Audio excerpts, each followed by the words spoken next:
Selamat pagi teman-teman dan Bu Maya. Di sini kami kelompok 3 ingin mempresentasikan hasil kerja kami yang berjudul Pembelajaran STEAM dan Saintik. Yang bernama anggotanya yang pertama Alexandra Priska Widianingsi, yang kedua Clara Aurelia Nanda Pratama, yang ketiga Dominikus, yang keempat Gabrielia Lisandra, yang ke 5, Mia Oktaviani Sihotam, yang ke-6, Berani Rosmita Putriwan.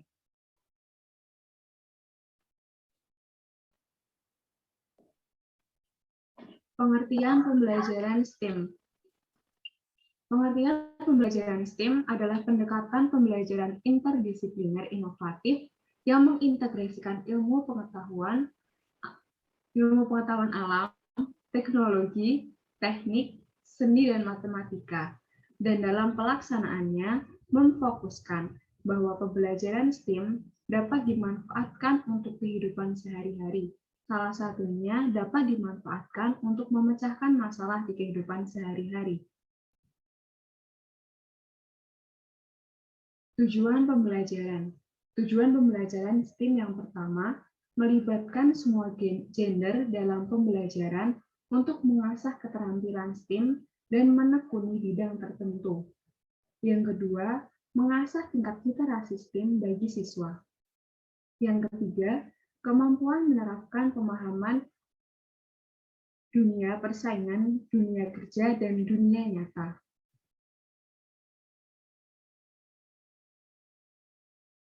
Fungsi dari pembelajaran STEM.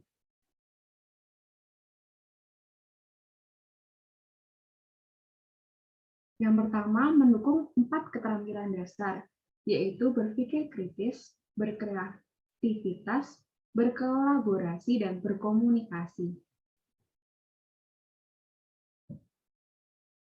Yang kedua, menumbuhkan 3 hal, yaitu keingintahuan, keterampilan kognitif, penalaran berbasis bukti, dan yang terakhir, pemahaman serta apresiasi dari proses penyelidikan ilmiah. Yang ketiga, memberikan efek bagi peserta didik untuk yang pertama, menghargai kearifan lokal dan melakukan eksplorasi secara leluasa. Prinsip-prinsip pembelajaran STEAM. Yang pertama ada prinsip perhatian dan motivasi, yang dimana dalam suatu pembelajaran dan apa yang dipelajari peserta didik itu dipengaruhi oleh motivasi peserta didik. Yang kedua, prinsip keaktifan, yang dimana peserta didik melakukan kegiatan secara sadar untuk mengubah suatu perilaku.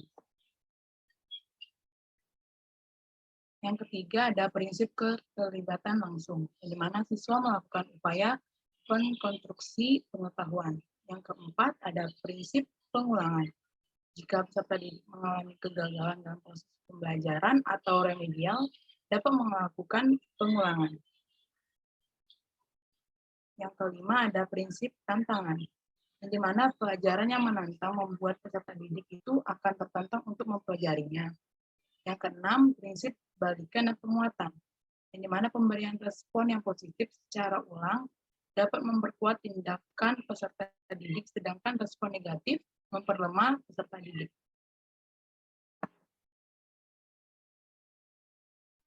Selanjutnya, pembelajaran menggunakan model problem-based learning.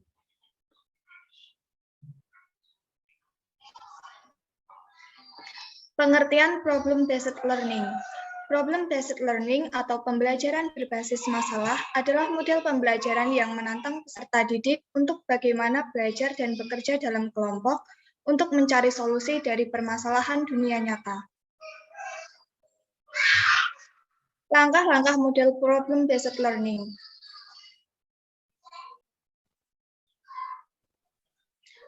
Langkah-langkah pembelajaran berbasis masalah.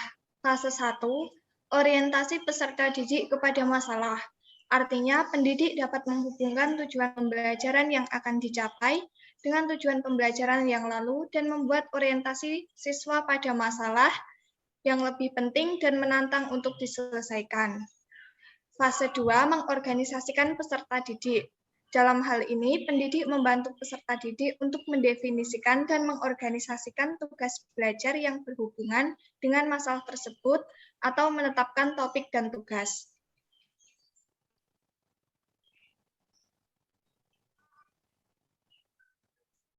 Fase 3, membimbing menyelidiki individu dalam kelompok. Dalam hal ini, pendidik berperan sebagai fasilitator yang mendukung peserta didik menemukan solusi dari cara-cara yang teknologis, berpikir kritis, dan menggunakan kreativitas. Fase 4, mengembangkan dan menyajikan hasil karya. Peserta didik dibantu oleh pendidik dalam merencanakan serta menyiapkan karya yang sesuai dengan laporan dan demonstrasi.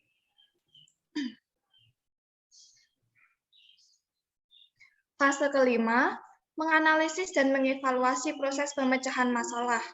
Dalam hal ini, pendidik membantu peserta didik untuk melakukan evaluasi terhadap penyelidikan mereka dan proses-proses yang akan digunakan.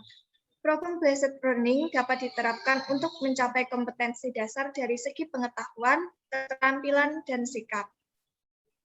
Sistem sosial. Sistem sosial dari problem-based learning bersifat kooperatif, artinya peserta didik bekerja sama dengan teman dalam sebuah tim atau kelompok untuk mendiskusikan masalah yang diberikan pada saat pembelajaran.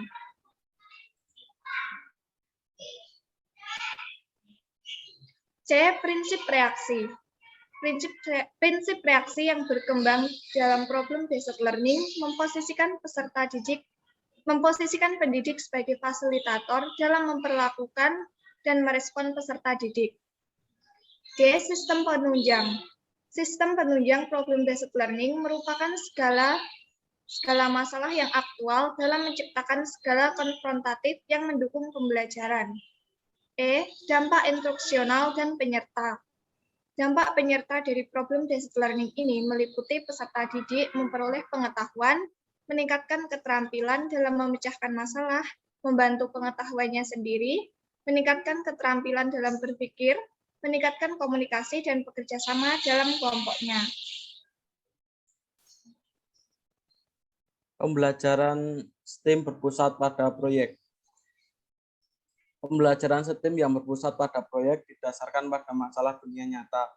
Proyek ini mengharuskan peserta didik untuk meneliti, mengusulkan, dan memilih solusi dan membuat desain. Setelah prototipe atau model dibuat, peserta didik menguji dan mempresentasikan temuan mereka, dan jika waktu memungkinkan mereka mendesain ulang proyek dan melakukan perbaikan proyek.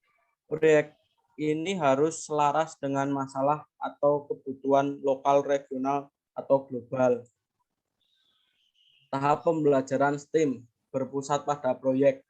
Yang pertama, memilih salah satu topik yang memungkinkan Anda menggabungkan seluruh 5 aspek STEM.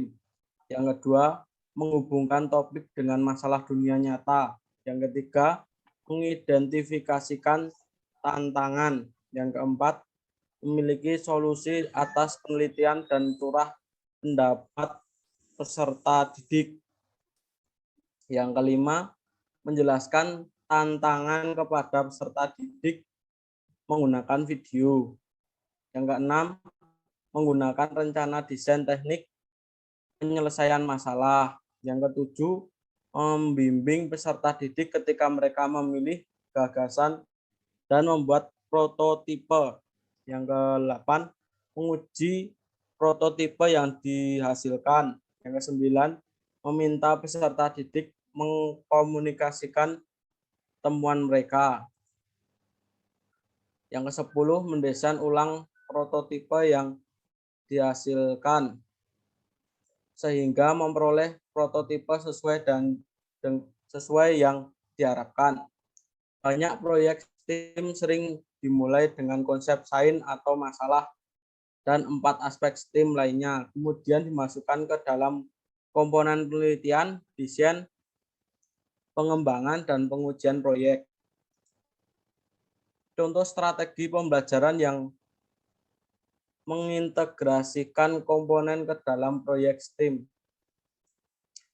Yang pertama, sains, pemilihan masalah, eksperimen, menggunakan metode ilmiah. Yang kedua, teknologi, meneliti menggunakan perpustakaan online, website, komunikasi, blogging, konferensi video, email.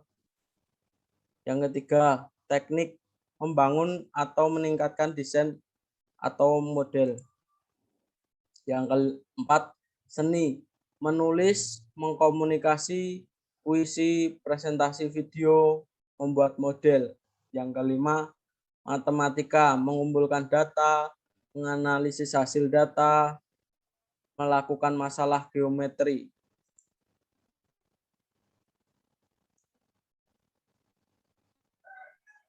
Selanjutnya yaitu tantangan pembelajaran STEAM. 1. Perbedaan pendekatan atau cara menerapkan pembelajaran STEAM, yaitu yang pertama, pendekatan silo, guru memberikan materi kepada siswa dan membimbing menguasai pengetahuan di bidang tertentu, dan tidak diizinkan mengeksplor pengetahuan dengan cara mereka sendiri. Yang kedua, pendekatan tertanam, yaitu menghubungkan materi utama dengan materi lain yang tidak utama atau tertanam. Yang ketiga, pendekatan terpadu, upaya untuk memperbaiki kualitas pendidikan, terutama dalam rangka mengimbangi proses pembelajaran yang dilaksanakan di sekolah dasar. Yang kedua, kurangnya standar yang jelas. Tidak ada standar yang membuat sekolah hanya berfokus pada topik yang berbeda dan membuat guru jadi tidak memberikan materi secara penuh akibat kurikulum yang selalu berbeda.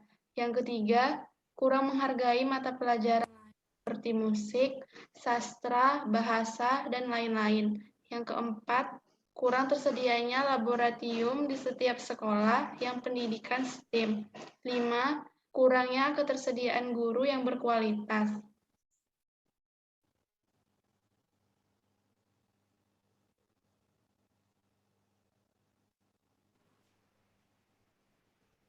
Bab 3, pembelajaran saintifik.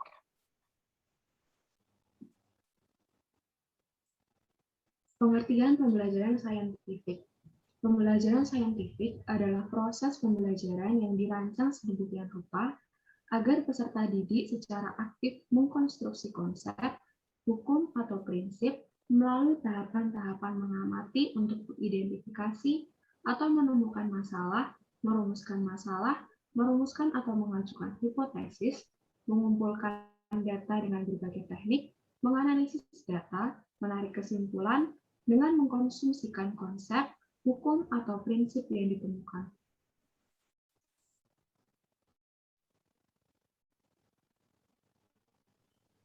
Kriteria pembelajaran saintifik. 1. Substansi atau materi pembelajaran benar berdasarkan fakta atau fenomena yang dapat dijelaskan dengan logika. 2. Penjelasan guru, respon peserta didik dan interaksi guru peserta terbebas dari prasangka serta-merta atau penalaran yang menyimpang dari alur berpikir logis. 3. Mendorong dan menginspirasi peserta didik berpikir secara kritis. 4. Mendorong dan menginspirasi peserta didik mampu berpikir hipotetik. 5. Mendorong dan menginspirasi peserta didik dalam memahami, menerapkan, dan mengembangkan pola pikir. 6. Berbasis pada konsep, teori, dan fakta empiris. 7. Tujuan pembelajaran dirumuskan secara sederhana, jelas, dan menarik.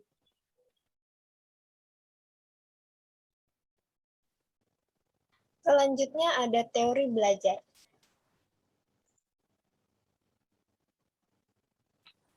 Yang pertama ada teori Brunner. Individu hanya belajar dan mengembangkan pikirannya apabila ia menggunakan pikirannya. Dengan melakukan proses-proses kognitif dalam proses penemuannya, siswa akan memperoleh sensasi dan kepuasan intelektual yang merupakan suatu penghargaan intrinsik. Satu-satunya cara agar seseorang dapat mempelajari teknik-teknik dalam melakukan penemuan-penemuannya adalah ia memiliki kesempatan untuk melakukan penemuan tersebut. Dengan melakukan penemuan, maka akan memperkuat retensi ingatan. Selanjutnya, teori Piaget. Belajar berkaitan dengan pembentukan dan perkembangan skema atau jamak skemata. Skema adalah suatu struktur mental atau struktur kognitif yang dengannya seseorang secara intelektual beradaptasi dan mengkoordinasi lingkungan sekitarnya. Berikutnya teori Vygotsky.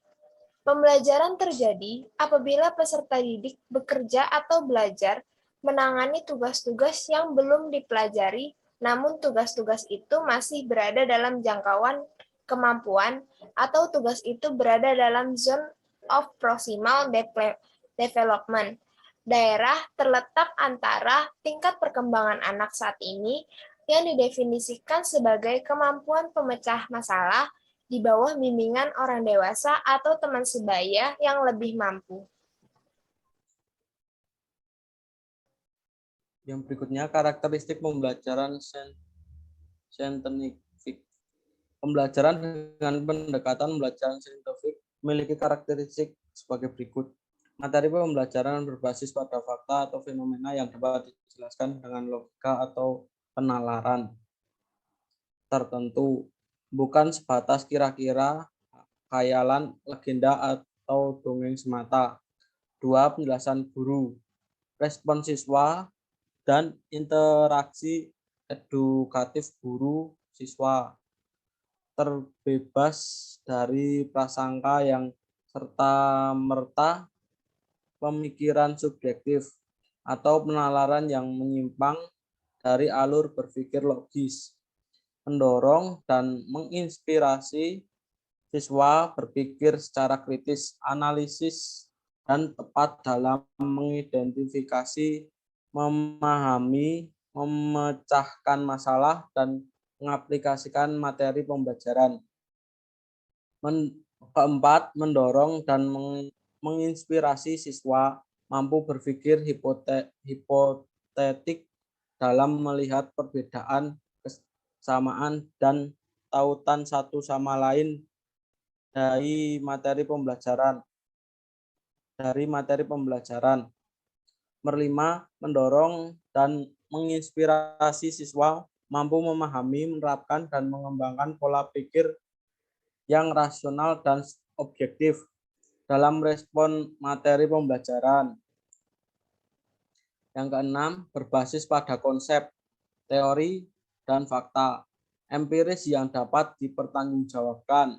Yang ketujuh, tujuan pembelajaran dirumuskan secara sederhana dan jelas, namun metrik sistem penyajiannya mendorong dan mengimplementasi siswa untuk mampu berpikir hipotetik dalam melihat perbedaan, kesamaan, dan tautan suatu sama lain dari materi pembelajaran.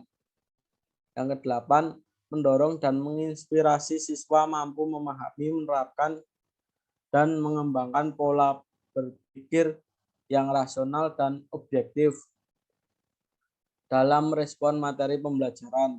Yang kesembilan, berbasis pada konsep, teori, dan fakta empiris yang dapat dipertanggungjawabkan. Yang ke-10, tujuan pembelajaran dirumuskan secara sederhana dan jelas, namun menarik sistem penyajiannya. Tujuan pembelajaran. Beberapa tujuan pembelajaran dengan pendekatan saintifik antara lain: yang A, meningkatkan kemampuan intelek, khususnya kemampuan berpikir tingkat tinggi siswa. Yang B, membentuk kemampuan siswa dalam menyelesaikan suatu masalah secara sistematis. Yang C, menciptanya kondisi pembelajaran di mana siswa merasa bahwa belajar itu merupakan suatu kebutuhan. Yang D, diperolehnya hasil belajar yang tinggi. Yang E, melatih siswa dalam mengomunikasikan ide-ide, khususnya dalam menulis artikel ilmiah. Yang F, mengembangkan karakteristik siswa.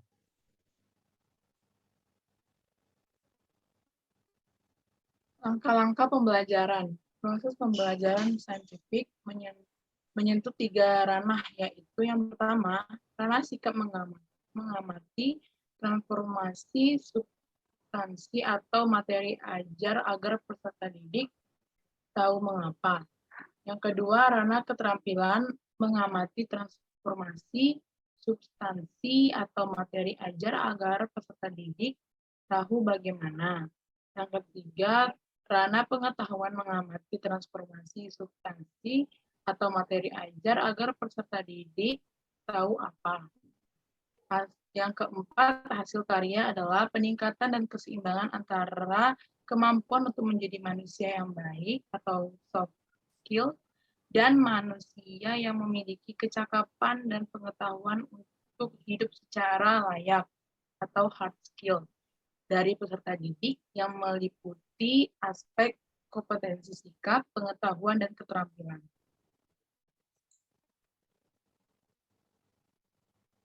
Selanjutnya, langkah-langkah metode ilmiah pembelajaran saintifik. 1. Prinsip yang harus dicermati selama observasi, yaitu yang pertama, cermat, objektif, jujur, dan fokus pada objek yang diamati. Yang kedua, terlebih dahulu menentukan dan menyepakati prosedur pengamatan, banyak atau sedikit, homogen atau heterogen dari subjek, objek, dan situasi. Yang C, hasil pengamatan harus dipahami, dicatat, atau didokumentasikan. Yang kedua, menanya. Yang pertama, memunculkan rasa ingin tahu. Yang kedua, mendorong keaktifan belajar. Yang ketiga, memahami kesulitan belajar peserta didik. Yang keempat, melatih peserta didik dalam berbicara. Yang ketiga, mengasosiasi atau menalar, merupakan simpulan dari pengamatan dan menanya yang berupa pengetahuan. Informasi yang sudah didapat pada tahap sebelumnya akan menambah kedalaman pengolahan informasi sehingga dapat digunakan untuk mencari solusi saat ditemukan keterkaitan antar informasi. Yang keempat, mencoba. Yang pertama, tujuan eksperimen harus jelas. Yang kedua, perlengkapan harus tersedia. Yang ketiga, perhitungan waktu dan tempat. Yang keempat, tersedianya kertas kerja untuk arahan kegiatan. Yang kelima, terdapat pengantar atau pemaparan perihal masalah yang menjadi eksperimen. Yang keenam, pembagian kertas kerja. Yang ketujuh, pelaksanaan eksperimen dengan bimbingan guru. Yang terakhir, pengumpulan, evaluasi, dan diskusi hasil kerja. Yang kelima, mengomunikasikan. Penyampaian hasil dan kesimpulan dari pengamatan lisan, tertulis, maupun media lainnya. Penyampaian dapat dilakukan dengan menuliskan atau menceritakannya di depan kelas yang dinilai nantinya oleh guru sebagai hasil belajar, dan dari tahap ini guru dapat mengidentifikasi benar atau salah jawaban dari peserta didik tersebut.